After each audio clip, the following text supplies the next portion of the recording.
पहला विषय तो मैं एक दुखद समाचार हमारे लिए है उससे शुरू कर रहा हूं। हमारे एक विधायक बादशाहपुर के श्री राकेश दौलताबाद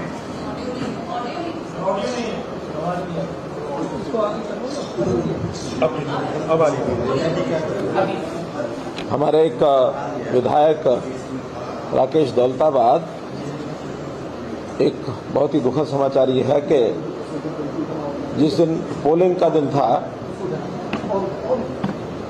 25 मई को ही प्रातःकाल उनका दिल का दौरा पड़ने के कारण से देहांत हो गया।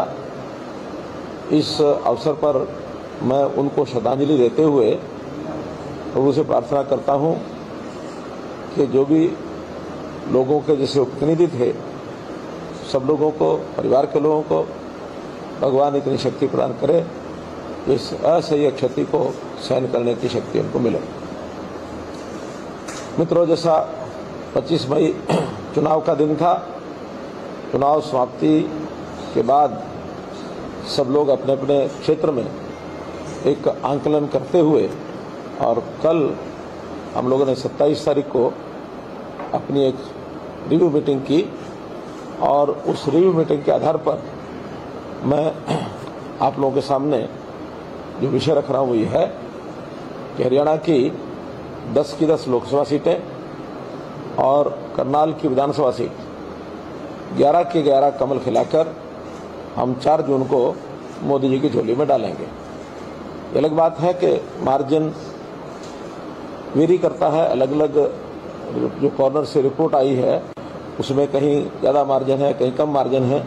और न केवल पार्टी के लोगों की ओर से बल्कि इंडिपेंडेंट राय रखने वाले लोगों से भी हमने जो जानकारियां ली हैं उसमें 100% रिजल्ट ये भारतीय जनता पार्टी के फेवर में आ रहा है।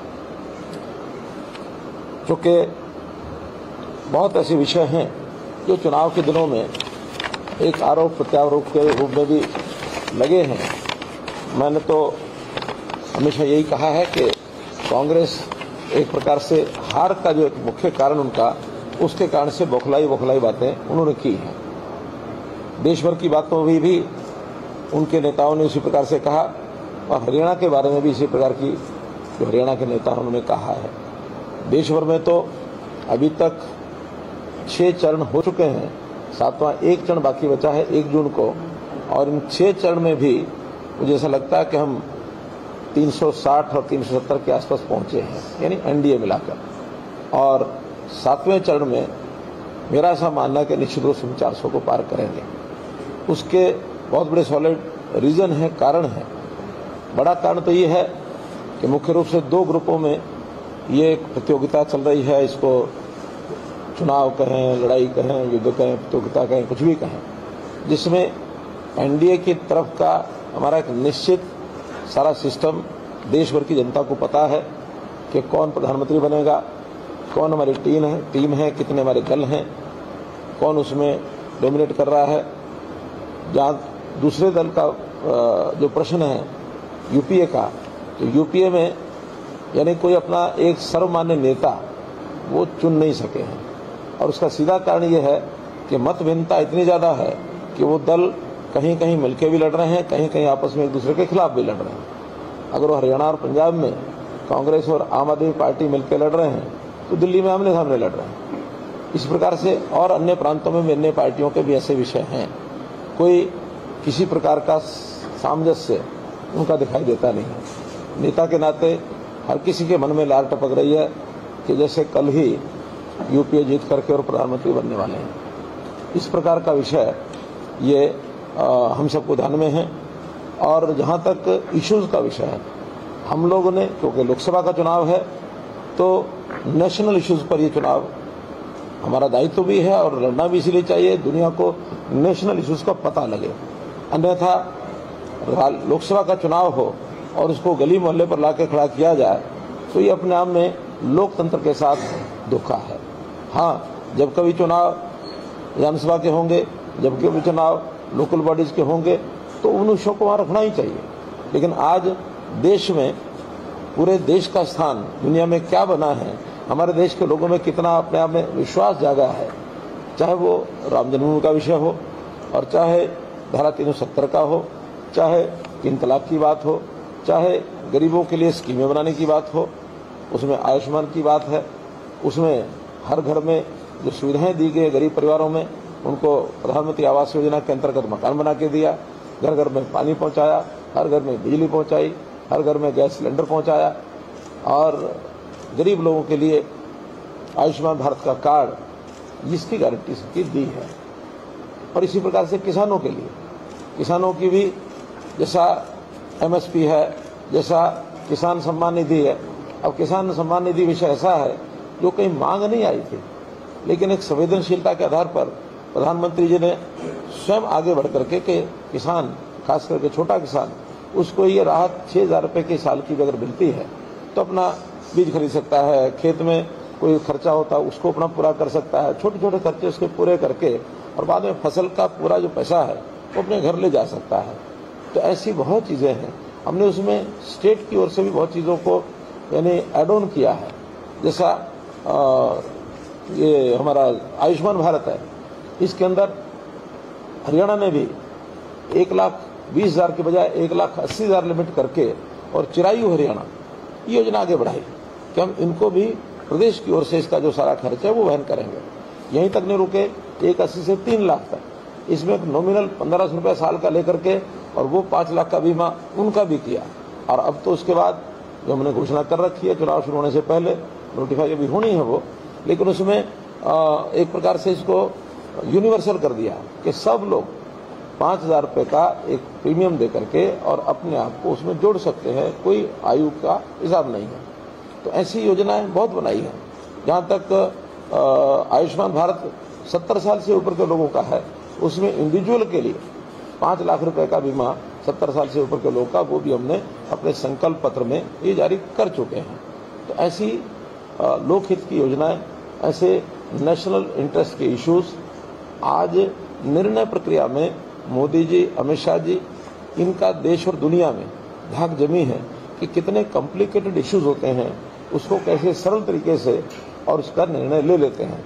अब कांग्रेस के लोग हमेशा डराते रहे क्या कि अगर आपने राम जन्मभूमि के विषय को हाथ लगाया, अगर आपने 370 को हाथ लगाया तो गृह युद्ध हो जाएगा, देश में खून की नदियां बह जाएंगी। लेकिन मैं पूछना चाहता हूं, क्या किसी के शरीर पर कोई खरोंच आई? कितना स्मूथली ये सारे काम हुए।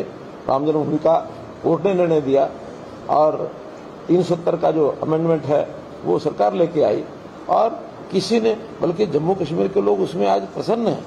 जम्मू कश्मीर के लोगों को लगता है कि हम देश की मुख्य धारा में आ गए। जो वहाँ के लोकल लीडर्स जो अन्याय करते थे, उस अन्याय से वो बच गए हैं। सरकारी खर्चा जितना दिखा दिया जाता था, कोई ऑडिट नहीं होता था, वो ऑडिट वहाँ होने लग गया। SCs को जो रिजर्वेशन वहाँ होता नहीं था, वो SCs को रिजर्वेशन मिलने लग गया। नौजवानों को रोजगार के साधन, इंडस्ट्री को वहाँ जाने का मौका, ये सब मिले हैं। कुल मिलाकर जम्मू कश्मीर की जनता भी इस विषय को सराहती है। जो कांग्रेस के लोग यानी मुसलमानों को अपना एक वोट बैंक मान के चलते हैं, आखिर उनके प्रति अगर उनकी बहुत ज़्यादा लगाव और सहानुभूति होती तो मुस्लिम महिलाओं के साथ ये अन्याय लगातार न चलता, जो अन्याय 3 तलाक के रूप में मुस्लिम महिलाओं को झेलना पड़ता था। मोदी जी ने उसको समाप्त किया। मेरा कहना कही है कि मुद्दे राष्ट्रीय थे और इन लोगों ने जानबूझ करके और छोटे छोटे मुद्दों पर लेकर के आए कि जनता को हम कैसे बहका सके, कैसे उनको झूठ बोल करके उनको आकर्षित कर सके। इससे बड़ा झूठ नहीं हो सकता कि हम सरकार में आएंगे तो हम 1 लाख रुपया हर गरीब महिला, नौजवान, बेरोजगार उसके खाते में डालेंगे, जिसका उन्होंने कहा कि अगस्त के महीने में आपको इतना पैसा मिलेगा। मैं ऐसा उनसे पूछता हूँ, मेरा प्रश्न है कि कभी हिसाब किताब तो पढ़ा होगा उन्होंने थोड़ा बहुत। अगर हिसाब किताब लगा लें तो ऐसी जनता 130 करोड़ में से अगर मानो 40% भी हो तो 52 करोड़ बनती है। अगर यानी 40%, अगर 30% भी कर लें तो ये 40 करोड़ बनती है। 40 करोड़ लोगों को अगर 1-1 लाख रुपया दे दिया तो कितना चला जाएगा? 40 लाख करोड़। और देश का बजट आज कितना है? इस साल में बजट तो भी पेश हुआ है। टोटल बजट 48 लाख करोड़ है। अगर 48 लाख करोड़ में 40 लाख या 52 लाख करोड़ केवल एक स्कीम में देने के लिए तैयार हो गए हैं, तो भाई ये तो कोई भी सरल आदमी पूछेगा पैसा लाओगे कहां से? अगर एक ही स्कीम के ऊपर देश ने चलना और बाकी सारा देश बंद करना है तो देश बंद नहीं होने वाला, इनकी दुकान जरूर बंद है। तो ऐसे ऐसे झूठ, ऐसे ऐसे किस्से ये लोगों ने लोगों को सुनाए हैं। अब आम आदमी भ्रमित होने में थोड़ा उसको लगता है कि शायद 1 लाख मिल रहा है। इन्होंने पिछली बार भी कहा था कि हम युवकों को 72,000 रुपया मिनिमम आय की गारंटी देते हैं, यानी अगर नहीं भी वो कुछ करता होगा तो 72,000 रुपये उसके खाते में जाएगा। उस 72,000 को उन्होंने 1 लाख किया, जबकि प्रधानमंत्री जी कहते हैं कि नहीं, हम युवाओं को तो स्किलिंग कराएंगे, उनको स्किलिंग करा के उनको लोन देंगे, इंटरेस्ट माफ करेंगे, लेकिन काम खुद करना पड़ेगा।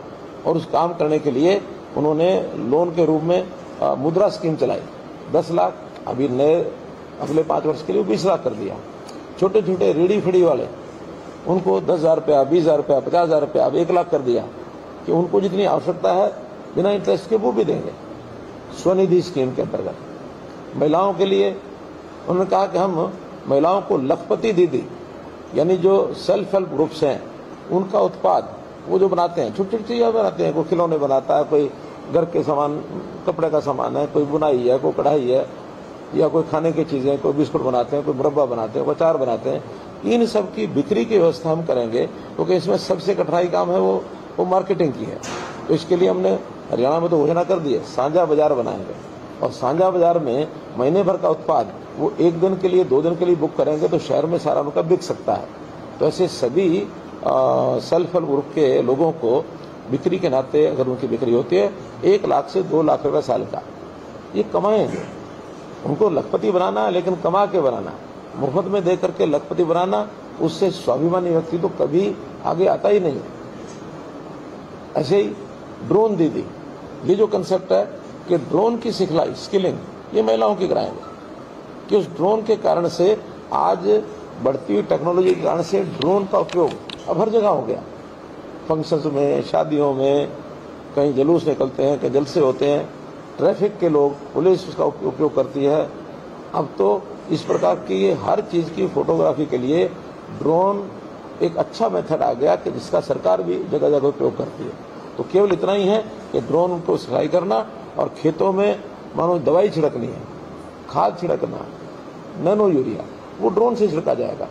पहले तो किसान जो है अपने कंधे पर या पीठ पर टैंकी बांध करके उसको चलाता रहता, छिड़कता है। अब उनको आवश्यकता नहीं है, ड्रोन उसका एक साइज के हिसाब से कैपेसिटी उसमें डालो, लिक्विड डालो, उसको उड़ाओ और सारे एकड़ में 10 मिनट में छिड़क के आ जाएगा। अब तो ड्रोन आगे आगे टेक्नोलॉजी ऐसी बढ़ गई है कि अगर 20 मंजिला मकान पर किसी व्यक्ति को सामान मंगवाना है, बजाय वो आदमी को नीचे भेज करके और दुकानदार को किराने की दुकान या सब्जी की दुकान भेजेगा, केवल वो मैसेज देगा और दुकानदार अपने ड्रोन से उस सब्जी को डालेगा और 20वीं मंजिल पर देकर वापस आ जाएगा। तो ये नई टेक्नोलॉजी का आधार बनेगा, नए नए अवसर ऐसे रोजगार के बनेंगे। लोगों को रोजगार कैसे मिले, ये योजनाएं भरपूर, चाहे वो स्टैंड अप है, स्टार्टअप है, ये सारी योजनाएं बनाई हैं। उसमें से अप्रेंटिसशिप, हमारा हरियाणा में देश भर के अंदर अप्रेंटिसशिप का जो प्रयोग चल रहा है, उसमें एक बड़ी संख्या में, क्योंकि हर इंडस्ट्री, हर गवर्नमेंट का ऑफिस 5% लोगों को अप्रेंटिसशिप रख सकता है बिना किसी एग्जाम के। केवल एग्जाम दे के आओ अपना, और अप्रेंटिसशिप में 6 महीने का उनका अप्रेंटिसशिप रखो और जाओ। तो इस प्रकार की सारी चीज। अब इसी प्रकार से झूठ उनका जो शुरू हुआ है वो है अग्निवीर का, कि हम आएंगे अग्निवीर बंद करेंगे। अरे भाई, अग्निवीर में बड़ी संख्या में नौजवानों को एक डिसिप्लिन, एक उनमें देशभक्ति की भावना, एक ईमानदारी का भाव, ये आएगा। उसके बाद नागरिक बनते हैं तो वो नागरिकता इस देश के यानी सिस्टम को ही बदल देगी। उदाहरण के लिए इजराइल, अब तो सबको पता लग गया, पहले नहीं पता होता था। अब क्योंकि इसके बदले में उदाहरण देना पड़ता है हमको। इजराइल के हर युवा को 3 साल के लिए आर्मी में जाना पड़ता है, हर युवा। हर वहाँ की जो बेटी है, लड़की है, उसको 2 साल के लिए आर्मी में जाना पड़ता है। उसके बाद आकर के अपना जो उनकी सिविल लाइफ है उसमें वो काम करते हैं। जिन्हें आर्मी में रहना चाहते हैं उनको रखते हैं, बाकी को सिविल लाइफ। तो यहाँ भी 25% आर्मी में ही रहेंगे, 75% को आकर के सिविल लाइफ में, और फिर उसमें ट्रेनिंग, पढ़ाई उनकी ग्रेजुएशन हो जाएगी। जो काम ट्रेड उनको वहाँ आर्मी में दिया जाएगा उसकी ट्रेनिंग होगी, उस ट्रेनिंग के आधार पर यहाँ सिविल में आकर के अपना काम करेंगे। आर्मी में तो जितने जाने उतने जाने ही हैं। अगर मानो आर्मी में साल के 10,000 लोग जाने हैं अब 10,000 आर्मी में रखने के लिए 40,000 भर्ती करेंगे। 10,000 आर्मी तो एज इट इज जैसे जाएंगे वैसे रहेंगे। 30,000 वापस आके सिविल लाइफ में काम करेंगे। अब वो क्या करेंगे, इसके बारे में अलग अलग जो फोर्सेज हैं वो अपनी अपनी स्कीम बनाई है उन्होंने। आपको जानकारी है कि नहीं है, शायद याद आ ही जाएगा। मैंने 15 जून 2022 की घोषणा की थी, हरियाणा का अग्निवीर का जो बालक है, जो नौजवान 4 साल के बाद आएगा, उसको गारंटीड जॉब दिया जाएगा। ये गारंटीड जॉब की बात मैंने कही उस समय, मैंने आंकड़े भी लिए। अभी तक हरियाणा के 2000 नौजवान ही आर्मी में जा रहे हैं हर साल। 10,000 सारे देश में से जा रहे हैं। एक प्रारंभ में एक प्रयोग है। 2000 में से मानो 500 तो वहां रह ही जाएंगे, 1500 आएंगे ना। अब 1500 लोगों को हमने ग्रुप डी, बी, फिर डी, फिर सी, फिर बी, फिर ए, उसके अलग अलग पैरामीटर बना दिए। डी का तो गारंटीड जॉब है ही है, लेकिन उसके आगे भी जो बाकी युवा हैं उनके साथ उनको प्राथमिकता देकर के उनको आगे बढ़ाया जाएगा। मतलब कुल मिला करके ऐसा नहीं कि वो आगे सड़क पर आ जाएगा। और मुझे ऐसा लगता है कि उनको एक अच्छी ट्रेनिंग होने के बाद और साथ में उनको वहां से 4 साल के बाद आने के बाद पैसा भी मिलेगा। उस पैसे को ला करके स्वयं रोजगार करने का भी उनके लिए रास्ते खुलेंगे। ट्रेनिंग भी लेके आएंगे, पैसा भी लेके आएंगे, तो स्वयं रोजगार भी आखिर युवा ऐसे ही करते हैं। तो बड़ी संख्या कोई 1500 हरियाणा के लिए ऐसा नहीं है। तो 1500 लोग आज भी हम ग्रुप डी में कुछ भी नहीं होगा तो हर साल 7-8 हजार लोग लेते हैं। तो 1500 अगर वो आते हैं तो बाकी तो खुला ही है रास्ता। उसमें से सी में भी जाएंगे, बी में भी जाएंगे, ए में भी जाएंगे। कोई भी व्यक्ति जो आना चाहेगा सरकारी नौकरी में, उसके लिए गारंटेड जॉब है। हाँ, आने की इच्छा नहीं करेगा तो उसकी मर्जी है। इस प्रकार से जो इनके जो झूठ बोलने वाले विषय हैं, इसको जरूर हमने निकाला भी है, उठाया भी है। चुनाव के संबंध में जो बात मुझे बतानी है वो ये, चुनाव सामान्य तौर पर ये कहा जा सकता है कि शांतिपूर्ण तरीके से हुआ, इक्का दुक्का घटनाओं को छोड़ करके।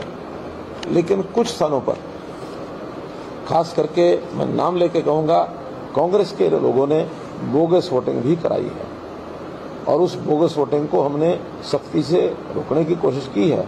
फिर भी चूंकि हर बूथ पर पर्याप्त पुलिस होने के बावजूद भी कहीं ना कहीं जो उनको मौका मिलता है तो हमें कुछ बोगस वोटिंग करने का जो समाचार मिले हैं। अभी ठीक है कि उसको आज चैलेंज करने का समय भी निकल गया, चैलेंज करते भी नहीं है, लेकिन पहले जितनी होती थी उससे कम हुई है, फिर भी हुई है। इसका भी एक संज्ञान हम आगे भी लेंगे कि इस प्रकार से ना हो। एक बात हुड्डा साहब ने खास करके मेरे खिलाफ कही, अभी कल ही कही, क्या कि ये तो बौखलाहट है जिसमें से ये उल्टे सीधे बयान दे रहे हैं। और मैं उस बयान पर आज भी कायम हूं। मैंने स्टेज से बयान दिया कि कुछ कर्मचारी, क्योंकि कर्मचारी बहुत बड़ी संख्या में 3-3.5 लाख, अब मैं सबके बारे में नहीं कहा, लेकिन ऐसे कर्मचारी जो पॉलिटिकली एफिलिएशन दिखाते हैं अपने, ऐसे लोगों की पहचान भी हो रही है। बल्कि उसमें से कुछ लोगों को हमने सस्पेंड भी कर दिया है, नोटिस दिया है। उस नोटिस के बाद उनका जो भी उनके खिलाफ कार्रवाई करनी होगी करेंगे। लेकिन चूंकि सारा कुछ एम्प्लॉइज हर बूथ के ऊपर उनका एक सिस्टम होता है, वहां कांग्रेस के लोगों के लिए बहुत कुछ किया जा सकता है। एम्प्लॉय गड़बड़ करने पर आ जाए, मैंने उनको वार्न किया था कि अब जो कुछ आप कर रहे हैं आपको नजर रखी जाएगी और जिस किसी का भी कोई हमको ऐसा प्रमाणित मिलेगा तो 4 जून तक आपका, 4 जून के बाद हमारा विषय। और मैंने हमारी जो सरकार, हमारे मुख्यमंत्री बाकी सबको कह दिया कि इनकी लिस्टें बनवाओ, लिस्टें बनवा करके और 4 जून के बाद इनके खिलाफ निश्चित कार्रवाई करेंगे। क्योंकि आखिर लोकतंत्र का मजाक है ये। यानी कैसे, जैसे कहावत कही जाती है, क्या खेत ही बाढ़ को खाने लग जाएगी, तो बाढ़ ही खेत को खाने लग जाएगी तो खेत को बचाएगा कौन? आखिरी कर्मचारियों का दायित्व है कि एक निष्पक्ष चुनाव लोकतांत्रिक तरीके से कराएं। ये जिम्मेदारी कर्मचारियों की है। अभी तो 4 मुझे ध्यान में है, लेकिन और रिपोर्ट सब आ रही है। और उन 4 में ग्रॉस इनडिसिप्लिन किया। नहीं, वो इसके कारण से नहीं हुआ। वो तो और क्या है कि एक नियम होता है आचार संहिता का कि कोई भी पॉलिटिकल पार्टी ऐसा कोई काम घोषणा नहीं कर सकती जिससे वोटर के ऊपर प्रभाव पड़े, उसको आकर्षित करने के लिए। और सरकारी कर्मचारी भी ऐसा कोई काम नहीं कर सकता जिसके कारण से वोटर के ऊपर उसको परेशान करने के लिए, और वो सरकार से, क्योंकि सरकारी कर्मचारी है तो सरकार से ही दूर होगा, दुखी होगा, तो जिसके कारण से वो वोटर खिन्न हो जाए। अभी एक ऐसा सर्कुलर निकाल दिया जिसके कारण से 2 महीने ओल्ड एज पेंशन लगभग 25,000 लोगों की रुक गई, जबकि ऐसा निकाल नहीं सकते नोटिस। जो चीज आचार संहिता 16 मार्च को थी, 16 मार्च के बाद 4 जून तक कोई नया सर्कुलर, हाँ लॉ एंड ऑर्डर की स्थिति को मेंटेन करना है या इस प्रकार का कोई आपात स्थिति आ जाए उसके लिए सरकार कर सकती है, लेकिन नॉर्मल रूटीन का कोई नियम इम्प्लीमेंटेशन भी जो पहले हो रही है, नई इम्प्लीमेंटेशन आचार संहिता से लेकर के और आचार संहिता समाप्ति तक कुछ नहीं किया जा सकता। ऐसे 4 लोग जिन्होंने 25,000 लोगों की पेंशन रुकवा दी, हालांकि वो चालू हो गई है, लेकिन उनको परेशान करने का काम 4 लोगों ने किया, नीचे नीचे नोटिस निकाल दिए। अब मुझे एक जगह पर शायद सोनीपत में था या किसी एक शहर में, वहां कुछ दुकानें यूएलबी के लोगों ने सील कर दी। कोई पुराना विषय चला आ रहा है, हो सकता है दुकानदार की गलती हो, लेकिन आज कुछ नहीं कर सकते। आप आचार संहिता से पहले करो या समाप्ति के बाद करो। ये जो 1.5 महीने का कार्यकाल होता है, इसमें कोई नया इम्प्लीमेंटेशन सरकार का कोई अधिकारी कर्मचारी नहीं कर सकता। ये आचार संहिता का उल्लंघन, उनके ऊपर भी तो लालच लटकेगी। वो हमने लिखा है आचार चुनाव आयोग को कि इनके खिलाफ कार्रवाई करिए। वो तो आप जान ही सकते हैं, राजनीतिक एफिलिएशन, कम से कम भारतीय जनता पार्टी ने तो इसमें से अपना पल्ला झाड़ा कि कोई आदमी, कोई सरकारी कर्मचारी पॉलिटिकल एफिलिएशन, हाँ उसका वोट देने का अधिकार है, जिसको देना दे, लेकिन किसी पार्टी के लिए काम करना भारतीय जनता पार्टी नहीं करवाती है। और हमने तो ये सिफारिशें दुनिया भर की बंद इसीलिए की हैं, वरना जो सिफारिशी राज्य में नौकरी कर लगता है वो उन्हीं के बस्ते उठाता, उन्हीं के लिए भीड़ इकट्ठी करता और चुनाव में उन्हीं की सहायता करता है। अच्छा सर, जो बोगस वोटिंग की बात की है, कौन सी लोकसभा में या फिर कौन सी विधानसभा में होनी चाहिए, बता दीजिए। मोटे रूप से ये रोहतक, सिरसा, इनमें से ये विषय आ रहे हैं। चलो फिर एक बार एक दो विषय और हैं। तो मैं इस बात में मैं हुड्डा जी को चैलेंज करता हूं कि जो कुछ उन्होंने कहा है उस तकलीफ के कारण से कहा है कि मेरे कहने के बाद उनको तकलीफ हुई तो क्यों हुई। उनको तकलीफ इसलिए हुई कि उन्होंने इसमें कराया है, और कराया है तो जिनसे कराया है उनके नाम सामने आएंगे और कुछ ना कुछ लोगों को हम बाहर करेंगे, और बाहर करेंगे तो ये कर्मचारी भी समझ जाएगा कि क्यों किया गया। ऐसा कर्मचारियों का उपयोग पॉलिटिकल एंड्स को अपने संवारने के लिए किसी पार्टी को नहीं करना चाहिए। एक बात जो मुझे ध्यान में आई है कि जातिगत राजनीति इस प्रदेश में बहुत और प्रदेशों में भी बहुत पहले थी, लेकिन पिछले 10 सालों में धीरे धीरे अब ये कम हो रही है। इस बार हमको काफी कम देखने को मिली है कि जातिगत जो एकदम वर्टिकल डिवीजन था वो इस बार उतना ज्यादा, खास करके यंग कैडर में वो नहीं हुआ है। यंग कैडर ने इस बार जो अपने मन से जिसको वोट देना था दिया है, वरना तो बुजुर्ग और यंग सब एक मुश्त होकर के एक साइड में जिधर जाना होता जाते रहे। अब उसमें मैंने तो खुले मंचों से कहा कि 3S का 3C का हम सवाल करेंगे, corruption, crime and caste based politics. तो कास्ट बेस्ड पॉलिटिक्स हमने 2014 में ही हरियाणा 1 हरियाणवी 1 ये कह के शुरू की थी। करप्शन और क्राइम के खिलाफ तो हम पहले से काम कर ही रहे हैं, उसका असर इस बार हमको देखने को मिला।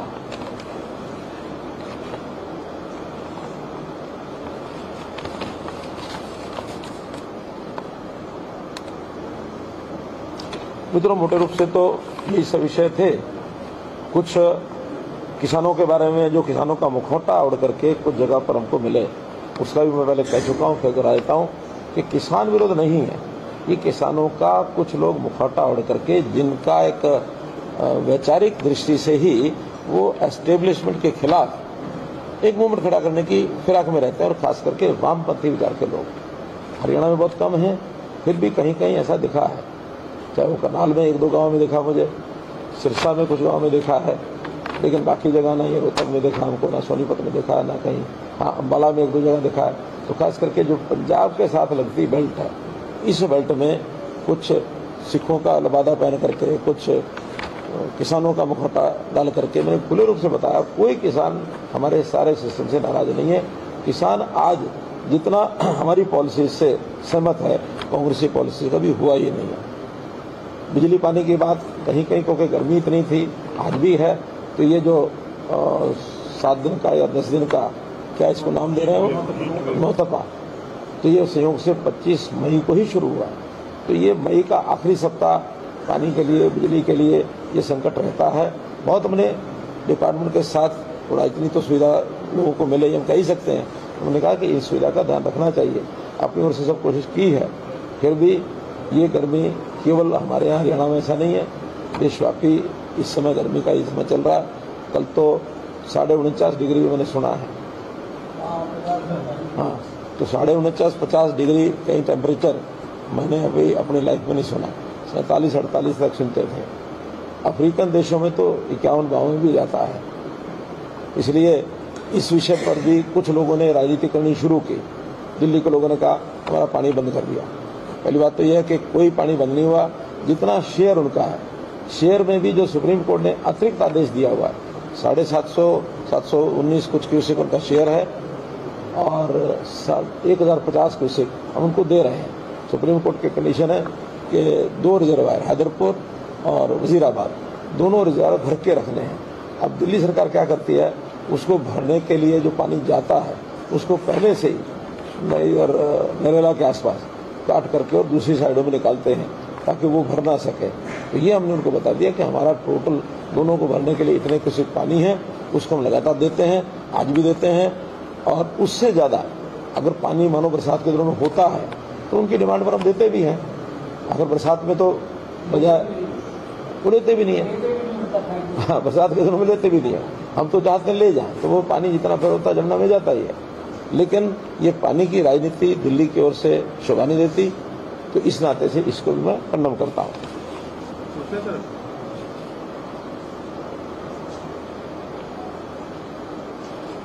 एक विषय सरपंचों का भी आया मेरे सामने। सरपंचों की कार्यप्रणाली में, ग्राम पंचायत की कार्यप्रणाली में हमने कुछ परिवर्तन किए हैं और परिवर्तन करने के बाद बहुत सरपंचों ने उसका समर्थन भी किया, कुछ सरपंचों ने विरोध भी किया। लेकिन विरोध था ई टेंडरिंग का या कैश लिमिट का। हमने कहा कि ये 2 चीजें छोड़ करके और कोई भी कठिनाइयां हैं उन सबको हल करने के लिए तैयार हैं। पहले तो बाकी चीज़ों पर आते नहीं थे, लेकिन इस चुनाव के समय में जगह जगह मीटिंग हुई है, उनका ठीक है 2 विषयों को छोड़ करके बाकी सब कठिनाइयां हमने ले ली हैं उनकी, और उनको बहुत जल्दी आचार संहिता के समाप्त होते ही जो टेक्निकल चीज़ें हैं, कहीं छोटी मोटी टेंडरिंग के सिस्टम में या कोई रेट्स में, पेमेंट में, ईवी भरने में, एमबी भरने में, तो ये टेक्निकल जो चीज़ें हैं उसको सबको ठीक कर दिया जाएगा, ये हमने उनको आश्वासन दे दिया है। मोटे रूप से ये विषय थे। हाँ, एक जो वोटिंग परसेंटेज है, तो वोटिंग परसेंटेज जरूर वो भी मैं समझता हूँ गर्मी एक मुख्य कारण है। पिछले चुनाव की अपेक्षा कुल 4% कम रही है 2019 में, और इसमें अभी 65.1 है शायद। हाँ, और पिछली बार ये 69 पॉइंट समथिंग थी। तो 4% की पूरे प्रदेश में वोटिंग कम रही है। विश्लेषक अलग अलग विश्लेषण करते हैं। एक विश्लेषक तो यहाँ तक कह गए कि ये बीजेपी की फेवर में है, क्योंकि अगर कोई रोष होता है तो रोष में जो पार्टी पावर होते हैं उसके खिलाफ वोट ज़्यादा पड़ता है, और ये फेवर में बीजेपी का है। हमको कोई अनुमान नहीं है किसका फेवर है किसका नहीं है। मैं ऐसा मानता हूँ कम है तो सबका ही कम है, ज़्यादा है तो सबका ही ज़्यादा है। इसमें बहुत बड़ा कोई लॉजिक नहीं है कि कम है तो किसको नुकसान है, ज़्यादा तो किसको नुकसान है। इसको इशू बहुत बनाया गया है कि कम वोटिंग के कारण से सब अपने अपने आंकलन करने में लगे हैं। मेरा मत यह है कि कम है तो सबके लिए कम है। जैसे मौसम खराब के कारण से 1-2 दिन प्रचार में कमी आ जाए तो हमारी अपनी पार्टी के लोग कहते हैं लो जी 2 दिन खराब हो गए। मैं कहता हूँ देखो भैया ये खराब सबके हुए, आप चिंता मत करो। इसलिए गर्मी भी है तो सबके लिए बराबर है, किसी एक पार्टी के लिए ज़्यादा है दूसरी पार्टी के लिए कम है, ऐसा नहीं है। नेचुरल चीज़ें हैं, नेचुरल चीज़ों का प्रभाव सबके ऊपर बराबर पड़ता है। सर आपने कहा 10 की 10 लोकसभा सीटें और 11 टोटल जो है विधानसभा मिला के, अगर ये भारतीय जनता पार्टी जीत रही है तो क्या दोष उनके ऊपर आएगा? अच्छा है जो दोष लगाए उनसे पूछना।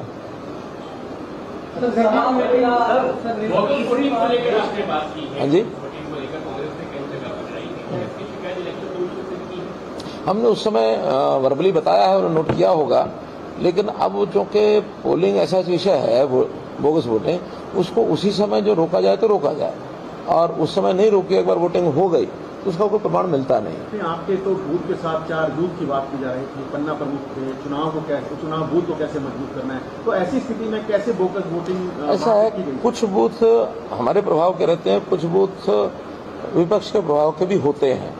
सबका प्रभाव सब जगह एक जैसा नहीं होता, और खास करके जब किसी बूथ पर वोटिंग समाप्त होने के बाद जो वोट बचते हैं और वहां धींगा मस्ती से 5-10 लोग अगर अंदर घुसते हैं और वहां एक्शन, मानो पुलिस नहीं है, एक्शन नहीं लिया गया, तो वो कुछ ना कुछ मिलीभगत अंदर भी होती है। क्योंकि हम ये कहें कि बिना मिलीभगत को अपने आप कर गए, आखिर बटन दबाने वाला भी दबाता है, वोट डालने वाला भी दबाता है, एक एक करके जाएंगे। उस समय या तो दबाव उनके ऊपर होता है। हालांकि आखिरी एक घंटे में पुलिस बहुत अलर्ट रही है सब जगह, और बहुत जगह रोका भी है। मैंने पहले बताया ना कि इतनी जितनी पहले होती रही है उससे तो कम हुई है, पहले भी होती थी खूब, लेकिन अब चूंकि एक ईवीएम का सिस्टम आ गया, और पहले बैलेट होता था, बैलेट में तो काउंटिंग में भी दिक्कत आती थी, अब ईवीएम में काउंटिंग में दिक्कत नहीं है, बटन दबाया सब सामने आ गया, कर लो भी नोट, तो नोट हो जाता है। मॉक पोलिंग भी होती है।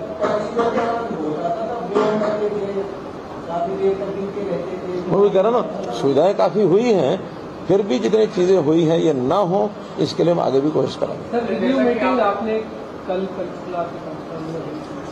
आपने कहा कि रिव्यू मीटिंग के आधार पर आप 10 की 10 लोकसभा और 1 विधानसभा जीत रहे हैं, लेकिन कांग्रेस कह रही है कि इस बार जनता ने चुनाव लड़ा है, तो टिकटें हमने बांटी, इस आधार पर अब जनता चुनाव लड़ रही है। कैसे सर, आपने क्या आधार? देखिए, जनता चुनाव लड़ रही है, वो तो जनता ही लड़ती है, चाहे उनका हो चाहे हमारा हो।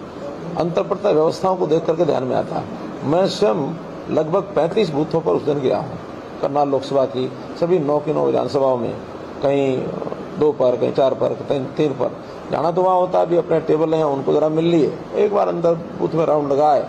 मैंने वहाँ देखा कि उनके मैक्सिमम जगह पर पोलिंग एजेंट भी नहीं थे। पोलिंग एजेंट उन्होंने पेड रखे हुए थे, और पेड पोलिंग एजेंट जो होते हैं वो कितना देर रुकेंगे और क्या ध्यान रखेंगे।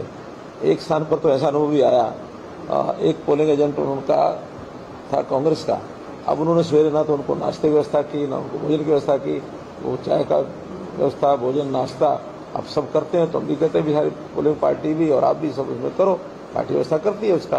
तो वहाँ वो भोजन करने के बाद वो कांग्रेस एजेंट कहता है कि हमारे वाला ने तो ना चाय भेजी ना खाना भेजा, अब बीजेपी वाला का खाना खा के वोट तो मैं बीजेपी को ही दूंगा।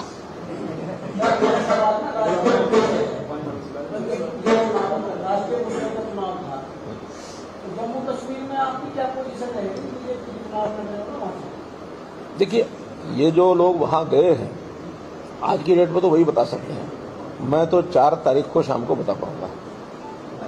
बागेश जी कल अपना रिव्यू भी किया, आपका भी ऐसा मानना है, बाकी लोगों का भी ऐसा मानना है कि पिछले बार के मुकाबले जो मार्जिन है वो कम रहेगा। पिछले बार आप 20 से लेकर 50% तक का मार्जिन रहा था आपका जीत के ऊपर, तो क्या ये कम मार्जिन, और अब जैसे आप बता रहे हैं कि 2 जगह पे बोगस वोटिंग भी हुआ, तो क्या ये कहीं ऐसा है कि उन 2 जगहों पे बीजेपी को नुकसान होगा अगर मार्जिन कम है, या वहाँ पे हमारी स्थिति ठीक नहीं है? देखिए, दोनों बातें अलग अलग हैं। बोगस वोटिंग होना अलग बात है, जन समर्थन का बढ़ना अलग विषय है। जैसे मैंने बताया कि इस बार जातिगत जो बैरियर है, जो पहले जितने सुदृढ़ होते थे इस बार उतने सुदृढ़ नहीं रहे। सब जातियों ने वोट हमको दिया है, उसमें से वोट परसेंटेज हमारा बढ़ा है। बोगस वोटिंग नहीं होती तो शायद मार्जिन हमारा और ज्यादा बढ़ता। तो बोगस वोटिंग का मैं विषय निकाला है, लेकिन ये नहीं कि सारा ही कोई बिल्कुल सब चुरा लिया।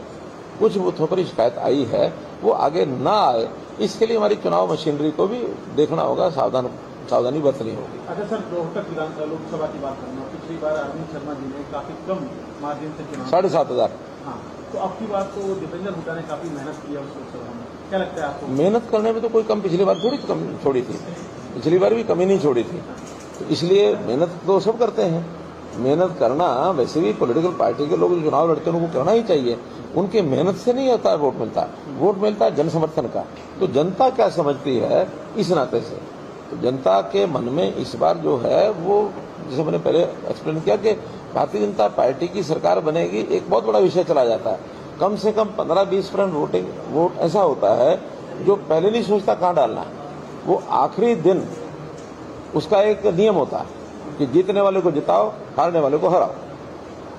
अगर मानो कोई दूसरा जीतता तो फिर 15-20 मिनट उधर ही टिल्ट करता हूँ। हाँ, ये पानी रोक दो अभी पर। सर, रिव्यू मीटिंग के आधार पर कौन सी ऐसी सीटें लोकसभा की है जिन पर आपको लगता है कि कड़ा मुकाबला है यहाँ पर? मैंने बताया कि जैसे रोहतक है हमारा मार्जिन कम रहेगा, सिरसा है हमारा मार्जिन कम रहेगा, और बाकी जगह पर कंफर्टेबल मार्जिन है सब जगह, लेकिन इन दो जगह आपने 2 जगह ऐसे कैंडिडेट बारे सिरसा में और कुरुक्षेत्र में जो एकदम बीजेपी ज्वाइन किया और फिर आपके कैंडिडेट बन गए, उनके बारे में आप क्या कहना चाहेंगे? देखिए लोकतंत्र है, लोकतंत्र में हम नए लोगों को भी लेते हैं और उनको जोड़ते भी हैं, और नए लोग जो आते हैं ऐसा नहीं कि उनका बैकग्राउंड सारे जो आज कांग्रेस में सब खराब होते हैं।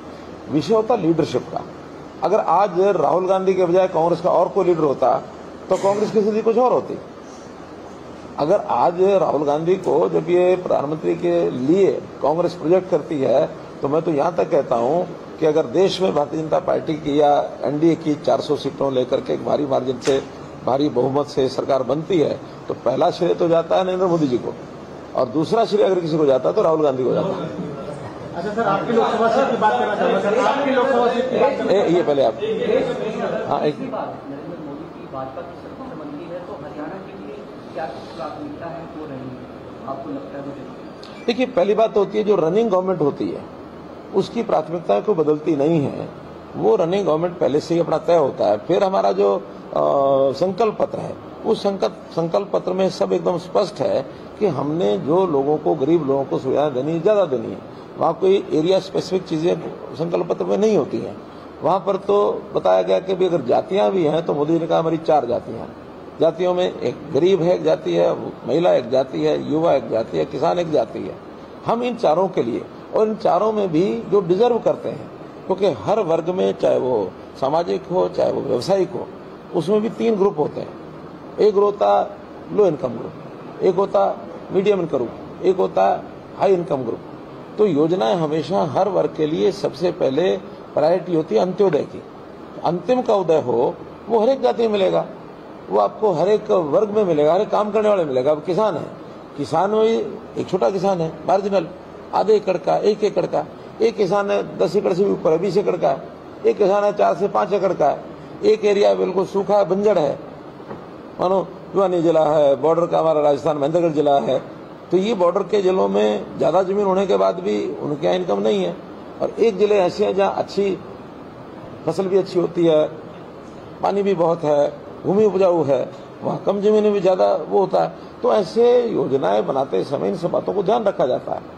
और स्टेट के अनुसार भी, जैसे अभी सारे देश में बीपीएल की लिमिट है 1,20,000 आज भी, लेकिन हमारे यहाँ 1,20,000 में हमारी संख्या ही बहुत आती है, कम आती है। कुल मिलाकर के 1/4 भी नहीं है, 25% भी नहीं है, उससे भी कम है। हमने उसको फिर बढ़ा करके 1,80 किया ताकि कुछ और उसमें कवर हो जाए, उससे हमारी संख्या डबल हो गई। तो एरिया वाइज भी होता है, कुछ एरिया ऐसा जहाँ 1,20 में भी इतनी ज्यादा जनसंख्या है कि उनको सब फैसिलिटी दे नहीं सकते, गरीबी बहुत है। हरियाणा फिर भी comparatively we are well of.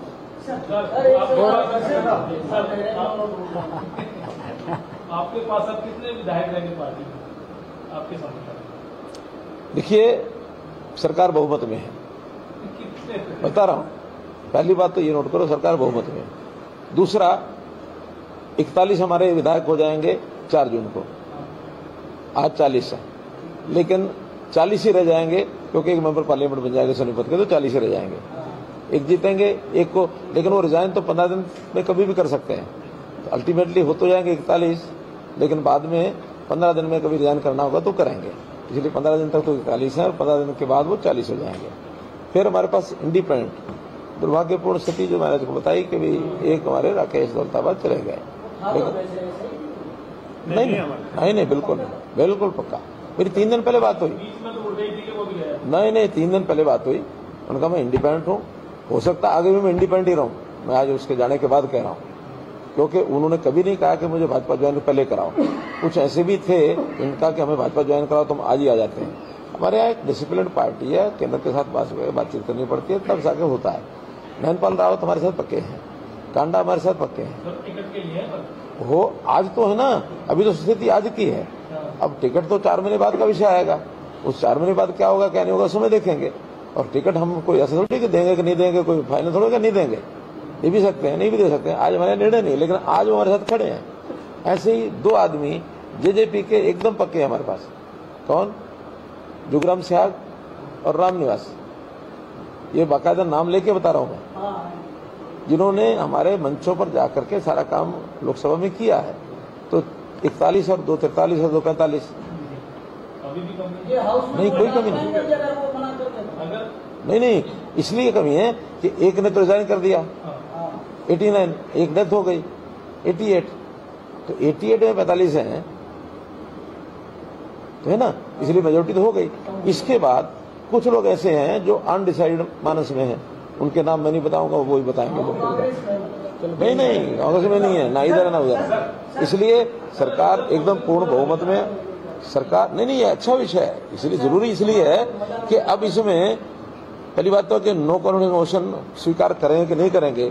नियम सामान्यतः ये होता है कि कोई भी सदन विश्वास मत ले लेता है तो 6 महीने में नो कॉन्फिडेंस नहीं आता। एक दूसरा, जिस आधार पर उन्होंने श्योर किया है, अगर वो इतने मजबूत होते तो कांग्रेस वाले अपने 30 विधायकों के साइन करा के और नेता प्रतिपक्ष के नाम से पत्र जाना चाहिए गवर्नर को। गवर्नर को पत्र, उनका एक ऑफिस का एक इंचार्ज वो भेज रहा, किसी एमएलए के साइन नहीं है। आखिर गंभीर तो बने ना। और ऐसे ही अगर वो इससे 30 के साइन करा के भेजेंगे, फिर गवर्नर अगले स्टेप लेंगे कि जेजेपी वाले 10 लोग वो भी साइन करके भेजो, कहीं निकट तो पहुंचेंगे। इंडिपेंडेंट की बात तो बाद में आएगी, इसलिए वो कहीं भी निकट नहीं पहुंचते हैं। जब निकट नहीं पहुंचते हैं तो शोषा चलाने के लिए कुछ भी छेड़ दो। तो शोषा छिड़ा, उस शोषे को पंक्चर हो गया, टाइम फिर से हो गई, करें जो कुछ करना। चुनाव से अलग क्वेश्चन है, आम आदमी पार्टी लगातार कहती है कि मीडिया को आजादी होनी चाहिए, लेकिन पंजाब सरकार ने जी न्यूज को ब्लैक आउट कर दिया पंजाब के अंदर, खबर न देना। ये कांग्रेस के चचेरे भाई बन गए हैं ना, क्योंकि आखिर कांग्रेस ने 1975 में क्या किया था, ये किया था।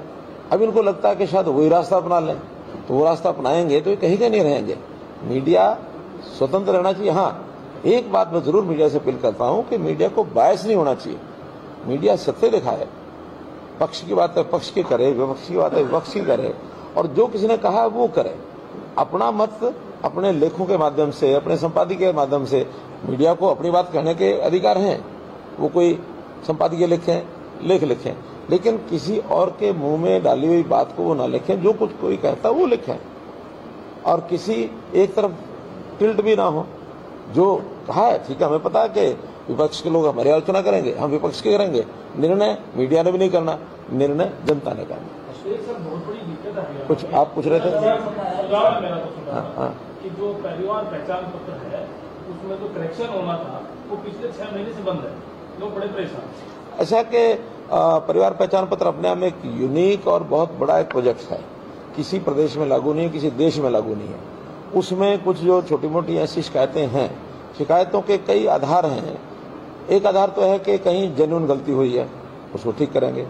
एक आधार ऐसा है कि किसी तरीके से इनकम कम करा लो, 4 सुविधाएं ज्यादा ले लो, तो उसमें वेरिफिकेशन करनी पड़ती है, तो वेरिफिकेशन में बहुत चीजें गलत निकलती हैं।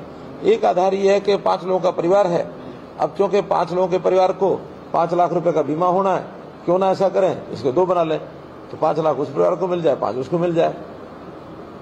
या इनकम का जो पार्ट है वो एक साइड में पूरा कर दो, दूसरी साइड में कम कर लो। अब दोनों परिवार हैं, मानो 2 लाख पर खड़े, पूरा परिवार 2 लाख पर खड़ा है, और 2 परिवार बना के एक को 3 लाख पर ले जाओ, एक को 1.5 लाख पर ले जाओ, तो 1.5 वाले तो कम से कम फायदा मिल जाए।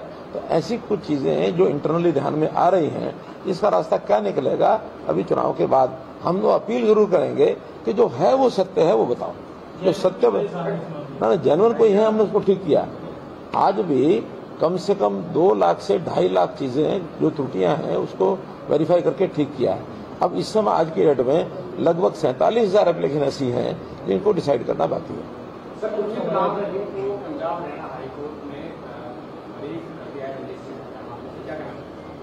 देखिए, कोर्ट से अगर बरी हुए तो मुझे तो इसमें कुछ कहना नहीं है, और कानून अपना काम करता है, कानून ने अपना काम किया है। अगर वो कहीं उनको दोषी ठहराया था तो दोषी ठहराया था, आज बरी किया तो बरी है। आगे क्या प्रक्रिया और होगी या तो कोर्ट बताएगा या वो बताएंगे या फिर पब्लिक में से कोई आदमी चुनाव से बताएगा। एक दिन पहले आपको समर्थन भी दिया था सिरसा में। देखिए, वो संस्थाएं जो होती हैं अपने अपने तरीके से सब करती हैं, यानी सारे वोट कोई पॉलिटिकल पार्टियों के हाथ में तो ऐसा नहीं है। वोटर्स पर सामाजिक संस्थाओं का भी प्रभाव होता है। मैं तो कहता हूं बहुत से की वोटर्स होते हैं, की वोटर्स भी ऐसे होते हैं कि उनके हाथ में, किसी के हाथ में 50 वोट, किसी हाथ में 100 वोट ये होते हैं। उदाहरण के लिए एक नाई भी जो है ना, काम तो बाल काटने का करता है, लेकिन उसके हाथ में भी की वोटर कितने होते हैं, वो अपने ग्राहकों को काम भी करता है अपना और साथ में अपनी बात भी कहता रहता है, और बात कहने के बाद वो 10-20 वोटर्स को रोजाना प्रभावित कर सकता है। तो की वोटर होते हैं। सब्जी बेचने वाला भी विभाग से ज्यादा काम करता है। मैं तो कह रहा हूं सब्जी बेचने वाले को भी बहुत जानकारियां होती हैं।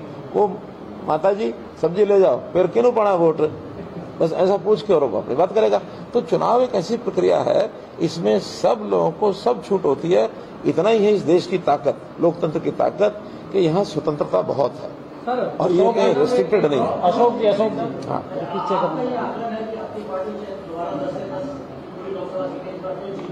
आप शायद लगा रहे, मैं नहीं लगा रहा। आपको क्या लगता है कि ऐसे कौन से 2-3 विषय हैं या मुद्दे हैं जिनका सबसे ज्यादा लाभ आपकी पार्टी को मिला अगर आप दोबारा 10 सीटें जीत रहे हैं? और दूसरा विषय था कि क्या इस बार महंगाई और बेरोजगारी मुद्दे थे इलेक्शन में? देखिए, विपक्ष ने भले उठाए हों, लेकिन महंगाई कोई मुद्दा नहीं है। और मैं आपको आंकड़ों सहित बता देता हूं। अगर आप में से कुछ लोग मेरी बात का जवाब दे देंगे तो आपको अपना पता लग जाए, तो मैं बताऊंगा। एक विषय होता है डीए। डीए की फुल फॉर्म क्या है? डे नेशनल अलाउंस, और इसका सीधा संबंध महंगाई पर साथ होता है। ये कोई सरकार तय नहीं करती डीए कितना, ये एक इंडिपेंडेंट कमीशन है, वो तय करता है कि डीए कितना है, ताकि फिर सरकार जो है एम्प्लॉइज को डीए की किस्त रिलीज करती है। 2006 में, अच्छा, ये हर 10 साल के बाद 0 से शुरू होता है और 10वें साल उसका परसेंटेज तय होता है कि इस 10 साल में इतनी महंगाई हुई। हर जो 6, 16, 26 इस प्रकार से आता है। 2006 में जो उस समय कांग्रेस का शासन आ चुका था, उस समय 0% जो डीए था, 2016 यानी 31 दिसंबर 2015 कितना डीए था, कोई बता सकता है? और नहीं तो गूगल निकाल लो, अभी देख लो। नहीं, उसमें 15 तक तो पूरा था ना, वो तो 16 में फिर 0 हुआ। जुलाई 15 का नहीं, 150 नहीं था, 150 से कम था। अगर इसको एग्जैक्ट पता हो तो बताओ।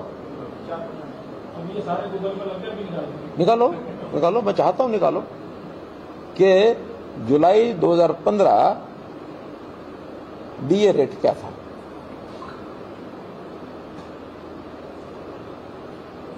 क्योंकि हाथ कंगन को आरसी क्या, पढ़े लिखे को फारसी क्या, अभी हम तो तय नहीं करते, प्राइस कमीशन तय करता है। आप विपक्ष में होते थे तर्क देते? हाँ, नहीं, मैं तर्क यही देता, सरकारी आंकड़ों पर देता, केवल कहने से थोड़ी होता। उस वक्त की सरकार पर मतलब आरोप तो नहीं लगाते महंगाई होगी? नहीं, उसमें महंगाई थी ना, वही तो मैं आंकड़े बता रहा हूं कि 2006 से 2016, और मैं बताता हूं, आप निकालते रहना, 125% लास्ट है ना, 125, हाँ, लास्ट जुलाई 2015 में ये घोषित आंकड़ा है कि हर एम्प्लॉय को अपना जो स्केल है उसमें 125% और जोड़ करके सैलरी मिलती रही है महंगाई के कारण से। 2016 में 1 जनवरी फिर 0 हो गया, और 0 होने के बाद फिर वो हर साल बढ़ता है। आज 2024, अब इस बार कितना, अभी 24 तक कितना पहुंच गया ये बताओ? 50 हो गया। 8 साल में 50% हुआ। 2 साल का अनुमान लगा लो कितना और हो सकता है। अगर 8 साल में 50 हुआ तो 2% में 6 दूनी 12%, कितना हो जाएगा? 50 10 60, और 2-3% फालतू लगा लो, 63, नहीं 64 नहीं, 62-63 लगाओ। मैं 62-63 इसलिए कह रहा हूं कि कहाँ 125, कहाँ 62-63, कितना हुआ महंगाई?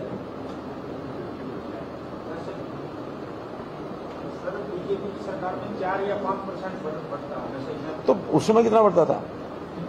10% भी बढ़ जाता। मैं वही तो कह रहा हूं, और क्या कह रहा हूं कि उस समय 10-12% बढ़ता था हर साल, इस समय 4 से 5% बढ़ रहा है। और ये विश्वव्यापी एक फैक्टर है कि 3-4% इन्फ्लेशन सारी दुनिया में, अमेरिका में भी होता, रशिया में भी होता, चाइना में भी होता, हर देश में। और ये इन्फ्लेशन एक प्रकार से इतना 3-4% ये हमारे प्रोग्रेस में होना ही चाहिए। अगर कहीं 0% इन्फ्लेशन रह गया तो इकोनॉमी खराब हो जाएगी। 3-4% बढ़ता है उसी हिसाब से, क्योंकि सैलरी भी बढ़ती है। अगर 0 नहीं, मैं स्टेट में फाइनेंस मिनिस्ट्री था। एक अभी आधा सवाल हुआ, आधा जवाब हुआ उनका। अगली बात आपने दूसरा कहा, महंगाई के साथ रोजगार, बेरोजगारी, इसको खत्म करने में पहली बात तो सारा रोजगार सरकार अपने डिपार्टमेंट्स में नहीं देती है, बहुत कम परसेंटेज होता है। हमने पिछले 8.5 साल, तो 10वां साल चल रहा है समझो, इस समय तक 1,30,000 नौकरियां तो दी हैं स्टाफ सिलेक्शन कमीशन में, और शायद 10 से 12 होंगी, हाँ तो 10 से 12 होंगी HPSC में, तो 140 कुल हो गई। और यही फिगर कांग्रेस के टाइम पर 86,000 थी। जो हमारी 1,46,000 नौकरियां हमने 9.5 साल में या 9.25 साल में दी है, हो सकता है इन 4 महीने में कुछ और रिजल्ट बाकी बचे हुए 5-10 हज़ार वो भी हो जाएंगे, तो हमारा ये 150 तक पहुंच जाएगा। उनका 86,000 था। तो पहली बात तो सरकारी, हमारी जिम्मेदारी सरकारी नौकरी की होती है। दूसरा, उस समय नौकरियां बिकती थी। आज नौकरी का मैं हाथ उठवा के पूछता हूं, भाई किसी का कोई एक पैसा लगाओ तो बताओ कि नहीं लगा जी। एक एक गांव में 20, 30, 50, 40, और ये हमारा बहुत बड़ा मुद्दा है चुनाव का। हालांकि नेशनल इश्यूज हैं, लेकिन जनता इसको अपने आप उठाती है कि भी सरकार में ईमानदारी जरूर है, ईमानदारी है। इस सरकार में बाकी चीजों का लाभ हमको हुआ है, घर बैठे डोर डिलीवरी। ये तो आरोप हमारे ऊपर क्या लगाते थे कि सेक्रेटेरिएट में 4th फ्लोर पर अब भीड़ नहीं दिखती, सीएम के घर जाओ तो वहां भीड़ नहीं दिखती। भीड़ दिखना ये पॉपुलैरिटी नहीं होती है, भीड़ दिखना ये लोगों की समस्याओं का द्योतक है, उनके कष्टों का द्योतक है। एक आदमी छोटे से काम कराने के लिए 3 दिन 4 दिन चंडीगढ़ पड़ा रहता है, इनकी कोठियों पर पड़ा रहता था, या होटलों में जाता था, या पैसे खर्च करता था। कमीशन एजेंट वो सारे के सारे इनसे टैक्सियां करा के ले जाते थे, उसमें तेल डलवाते थे, खाने की व्यवस्था करते थे, साथ में पीने की भी करते थे, सारी व्यवस्था हमसे कराते थे। वो वही बताते हैं हमको। आज बेरोजगारी में जब वो करते हैं तो बेरोजगारी में सबसे ज्यादा पीड़ा किसको है? जो इनके जो दलाल है ना, कमीशन एजेंट है, वो बेरोजगार हो गए, और वही कान में डाल डाल के जी बेरोजगार हो गए, बेरोजगार हो गए। हम कहते हैं रोजगार पकड़ो, रोजगार में आप लोगों को काम करना पड़ेगा, स्किलिंग में जाओ, कुछ करना सीखो। ये करने का काम नहीं है कि पटाला और कमीशन से कुछ पैसा दलाल के अपना क्लर्क के उसमें डाला, कुछ सप्लीमेंट में डाला, कुछ बाबू के हाथ में डाला, और उससे कुछ अपनी जेब में डाला, हो गया रोजगार। ये रोजगार किसी को निकलने देंगे, इसीलिए बेरोजगारी है। एक आखिरी क्वेश्चन गौरव जी, प्रचार के दौरान जो इलेक्शन में हमारे जो सांसद थे, जिनको हमने रिपीटेडली टिकट दी थी, उनको विरोध का सामना करना पड़ता गाँवों में, इलाकों में, और लोगों का ये था कि हमारे सांसद 5-5 साल हो गए, हमें कभी जीती नहीं, और प्रचार के दौरान आए। और जैसे आपने दावा की 10 की 10 सीटें जीत जाएंगे, तो उनमें से कुछ रिपीटेडली सांसद भी कुछ हैट्रिक भी लगाएंगे, तो वो दोबारा लोगों के साथ उनको दोबारा विरोध का सामना ना करना पड़े। तो पार्टी इसको लेकर के क्या कुछ नई रणनीति तैयार करेगी? देखिए, वैसे पार्टी के अध्यक्ष जो होंगे वो ज्यादा अच्छी तरह उत्तर देंगे।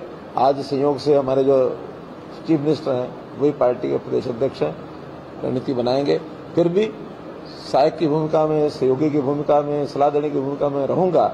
आपकी बात को ध्यान रखेंगे। इतना जरूर बता सकता हूं कि लोकसभा का जो सदस्य है, विधायक, इन दोनों में बहुत अंतर होता है। लोकसभा के सदस्य का एरिया बहुत होता है, उसको 150 से 200 दिन दिल्ली रहना पड़ता है। उसके पास मात्र 100-150 दिन ऐसा होता है जो अपने कामों में भी और फील्ड के कामों में मिलता है। विधायक को चंडीगढ़ रहने का काम होता है सेशन में 20 दिन 22 दिन, और बाकी हर सप्ताह मानो 1 दिन 2 दिन वो अपनी मीटिंग्स में जाता है, तो 50 से लेकर 100 दिन वो, तो कुल मिलाकर के ये 150 दिन व्यस्त रहता है, और वो 200-225 दिन व्यस्त रहता है। उसका एरिया 9 गुना है, इसका एरिया सिंपल 1 गुना है। तो विधायक और सांसद में अंतर बहुत होता है।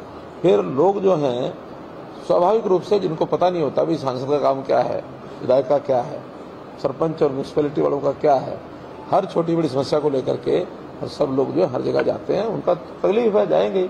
हम लोग उसमें ज्यादा लोगों की तकलीफ कैसे हल कराएं, इसके लिए मैकेनिज्म अपना पहले से भी है पार्टी का, और मजबूत करेंगे। सर एक लास्ट क्वेश्चन है, हरियाणा में इंडियन नेशनल आपने कैसे तय कर दिया लास्ट? जवाहर जी ने कहा ना लास्ट में बोलने वाले थे सर। वो बोल अरे आप कितने सवाल पूछ सकते हो? आप शुरू करो। तो ठीक है सर, इसके बाद में एक आखिरी सवाल मैं पूछूंगा सर। हरियाणा में इंडियन नेशनल लोकदल को इस बार लोकसभा चुनाव में कहाँ देखते हैं, क्योंकि पिछली बार 2019 के लोकसभा चुनाव में 2% वोट उनका आया था। चुनाव आयोग के नियम के अनुसार यदि 2 बार लोकसभा और विधानसभा चुनाव में 6% वोट अगर नहीं मिलते हैं तो पार्टी सिंबल छीन सकता है। इस बार आप कैसे देखते हैं? और साथ में जेजेपी का भी अगर हम जिक्र कर लें, क्योंकि जेजेपी का भी कितना परसेंटेज वोट आप देखते हैं इस बार चुनाव में? देखिए, पहली बात तो कि उन पार्टियों का रिव्यू मैंने नहीं कराया है, ना किया है, ना मेरा अधिकार है, मैं क्यों करूंगा। हाँ, इतना जरूर है कि उन्होंने पहले भी स्टेटमेंट दी थी इंडियन नेशनल लोकदल ने कि हम इस बार प्रयत्न हमारा ये है कि हमारे वोट 6% से बढ़ जाएं ताकि हमारा रजिस्ट्रेशन कायम रहे। ये उनकी अपनी स्टेटमेंट है, तो इसलिए वो अपना प्रयत्न कर रहे हैं कि यहाँ 6% पर वो बने रहें। सीट को जीत रहे हैं ऐसा तो ना उन्होंने क्लेम किया और ना ही हमको लगता, ना मुझे लगता कि आपको लगता है। ऐसा कोई विषय नहीं होता कि भी किसी खड़े होने से लाभ हो या हानि हो। एक समीकरण बनते हैं, उन समीकरणों में अपने अपने समीकरण सब वोट लेते हैं। एक लास्ट सवाल ये कि सर हुड्डा साहब आपको लेकर बयानबाजी करते रहते हैं और आप भी हुड्डा साहब के ऊपर पलटवार करते रहते हैं, लेकिन आपकी लोकसभा सीट पर दिव्यांशु बुद्धि राजा को उम्मीदवार के तौर पर जब उतारा गया तो तमाम जो दूसरे राजनीतिक दल थे उनका ये कहना था कि हुड्डा और खट्टर साहब के बीच में गुप्त डील हुई है। ये क्या डील है? अच्छा है कि हुड्डा साहब से पूछ लो आप वो बताएंगे, क्योंकि मैंने तो नहीं, मैंने डील के लिए हाथ नहीं बढ़ाया। उन्होंने कोई बढ़ाने की कोशिश की हो और आगे के लिए कुछ उनके मन में हो कि चलो ऐसा खड़ा कर दो। पहली बात तो यह है कि वहां उन्होंने बहुत प्रयत्न किए, कई लोगों पर कोई खड़ा होने के लिए आया ही नहीं। हाँ, ये नौजवान थे, इन्होंने हिम्मत की, चलो भाई ठीक है, इस बार हिम्मत करके एक पहला चुनाव लड़ने का अनुभव कर लें तो बढ़ जाए। लेकिन इनके चुनाव में भी किसी प्रकार को कोई दम दिखा नहीं था, इतना ही था कि चुनाव उनको लड़ना था और हमने तो ये था कि भी अपना चुनाव लड़ना है, बाकी सब लड़ना है, तो जितना चुनाव जिस ढंग से लड़ना चाहिए हमने पूरे ढंग से लड़ा। मैंने 16 रोड शो किए हैं गाँव क्षेत्र में, ग्रामीण क्षेत्र में, जिसमें 211 गाँव के अंदर प्रत्यक्ष मेरा जाना हुआ। हर गांव में 2-3 गांव के लोग होते थे, उस हिसाब से 350 के आसपास गांव मेरे खुद के कवर हुए। बाकी हमारी टीम ने किए, हमारे विधायक हैं, हमारे पार्टी के पदाधिकारी हैं, उन्होंने किए। कोई गांव हमने 567 शायद पंचायतें हैं और ऐसे ही सब नगरों के जो वार्ड्स हैं वो भी कोई 150 वार्ड्स हैं।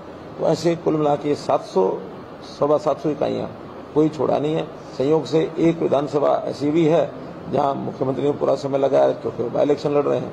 उस विधानसभा में मेरा जाना नहीं हुआ क्योंकि मैं पहले से विधायक वहां रहा हूं 2 बार। मुख्यमंत्री के नाते भी वहां के लोगों का एक संबंध था। केवल कार्यकर्ताओं की बैठक की थी तो कार्यकर्ताओं ने भी कह दिया था कि ठीक है, आपके आने की आवश्यकता नहीं है, बाकी 8 विधानसभा में लोकसभा चुनाव में जो पार्टी छोड़कर चले गए चौधरी वीरेंद्र सिंह पर मैं कह रहा हूँ, क्योंकि अभी जयप्रकाश का एक बयान आया है, उन्होंने कहा है कि दगा करने वालों के पल्ले कुछ नहीं है। चौधरी वीरेंद्र सिंह पर ऐसा कि उनके पल्ले क्या नहीं है, क्या है, ये तो उन्होंने नापा तोला होगा क्योंकि गए तो उनके साथ हैं, तो हमारे साथ तो रहे नहीं। वो दोबारा से बीजेपी में आते क्योंकि टिकट के लिए वो लोकसभा। तो रामविलास जी ने बहुत अच्छा एक वाक्य बोला था, मारी गली आवे नहीं, आवे तो जावे नहीं, जावे तो कुछ पावे नहीं। वो अपनी बता रहे होंगे कि नहीं, वो कहीं नहीं, ना कहीं गए हैं, ना कहीं जाने का कोई ऐसा कोई विचार है। मैं पूरा रामविलास जी को जानता हूँ। रामविलास जी मेरे बहुत अच्छे सहयोगी रहे हैं मेरे, तो बल्कि जब मैं देखिए राजनीति में संतुष्टि का लेवल किसका क्या है ये हर किसी का अपना अपना है। अब मानो हमको तो जैसे अपनी ही इच्छा से हमने प्रधानमंत्री जी को कह दिया कि भाई 8-8.5 साल हो गए हैं, नए आदमी कोई अभी ले आओगे तो ज़्यादा अच्छा है। उन्होंने भी सोचने में पता नहीं जानबूझ के लगाया या क्या घटना आई हो, तो हम पूछेगा उनको 1 साल क्यों लगा दिया। 1 साल बाद उन्होंने कहा दिसंबर पिछले में कि ठीक है आप अपनी बात पर पक्के हो। मैंने कहा पक्का हूँ कि ठीक है, फिर किसको बढ़ाना अगर आप भी विचार करो, हम भी करते हैं। तो हमें तो जब ये हुआ कि हाँ भाई ये हमारे नए मुख्यमंत्री होने चाहिए, हमने तो अगले ही दिन मंत्रिमंडल की बैठक बुलाई। उसी दिन उसी समय उन्होंने कह दिया, क्या था कि एक वाक्य आप लोगों को पता लगा कि नहीं लगा, उन्होंने कहा कि दरी वाली बात और वो मोटरसाइकिल वाली स्कूटर वाली बात सुना के कि भी आज मनोहर लाल और मैं हम भी साथ हैं और आपका भविष्य भी साथ है। अब उस समय किसी ने ध्यान नहीं दिया। क्योंकि नायब सिंह सैनी मेरे साथ बैठे थे प्रदेश के अध्यक्ष के नाते, तो भविष्य तो वो थे।